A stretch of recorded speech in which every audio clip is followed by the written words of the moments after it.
So this is pretty interesting. It's a pretty interesting story, especially from a politics perspective, because you can really sort of understand political demographics and why the politics of the U.S. work the way that they are. So there's actually a story out in the Hill that I'm reading this, and it's actually it's about Matt Damon. And Matt Damon, the actor, of course, liberal actor, he said research for Trump supporter role, quote, eye-opening. And so he's a liberal. I think he just grew up in like a suburban, urban type of area. And so he's doing, he did the research for this role, and he called it, quote, eye opening. And so it reads, Matt Damon says the research he did for his role as an oil rig worker and Trump supporter in the upcoming movie Stillwater was, quote, eye-opening.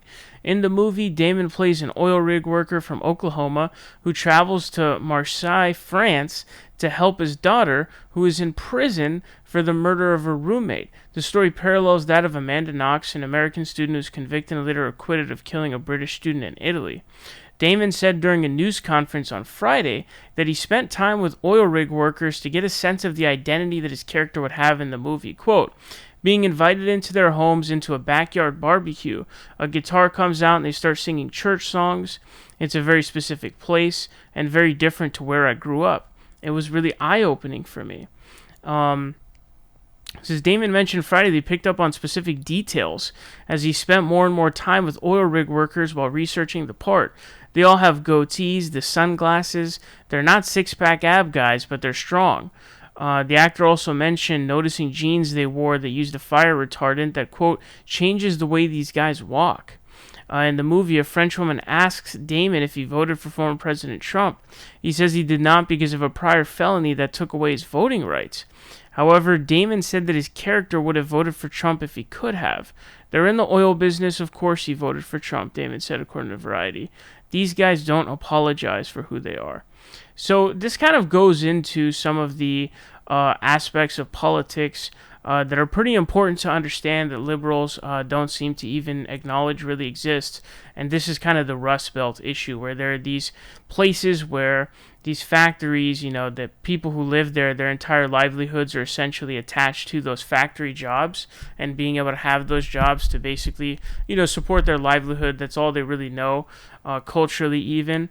And so there becomes this issue, of course, of globalization and free trade and comparative advantage and these trade deals and stuff like that. And so these jobs are obviously shipped overseas because of, in economics you learn about comparative advantage and how different countries have different, abilities to create stuff better. And it's a waste of time to try to create things that you can actually just trade for instead and just focus on what you're good at. So, there's that going on. And then the struggle has really been to what to do with people who are now completely displaced, where they have lost their jobs, and that's their entire sense of culture and their livelihood. What are they going to do? So it appears that, one of the solutions was job retraining programs, or, especially for some of these jobs where what they're doing is horrible for the environment. Like, these jobs are horrible. Like coal mining, for example, it's horrible for the environment. Not only is it horrible for the environment, it's horrible for the laborer. You're going to get tons of cancers and tons of diseases from that nasty coal.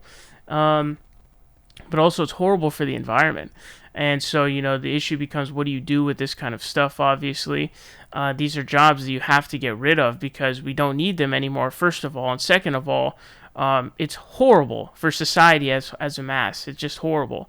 We're already seeing the devastating impacts of climate change, and obviously this one is in the oil industry as well. So it's a pretty big issue here when you talk about the climate change issue. But this is an issue that liberals have to grapple with, especially with the simple fact that the Rust Belt states have lots of power when it comes to elections due to the Electoral College. So this is something you have to grasp with and try to figure out and understand, where these people are coming from, what exactly they're like. And so you can kind of figure out where to go from there. But, and then you have to kind of figure out where to go from there. But Matt Damon, he's obviously a liberal, probably grew in a suburban area or urban area, and he's, going to the rural oil rigs and in Oklahoma and whatnot and seeing what it's like.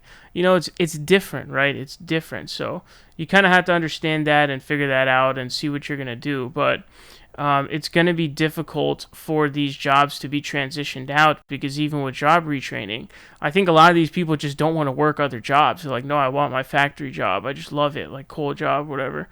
But it's so horrible for the environment. So, at this point, it would be better just to pay like coal workers, like, hey, just don't do it.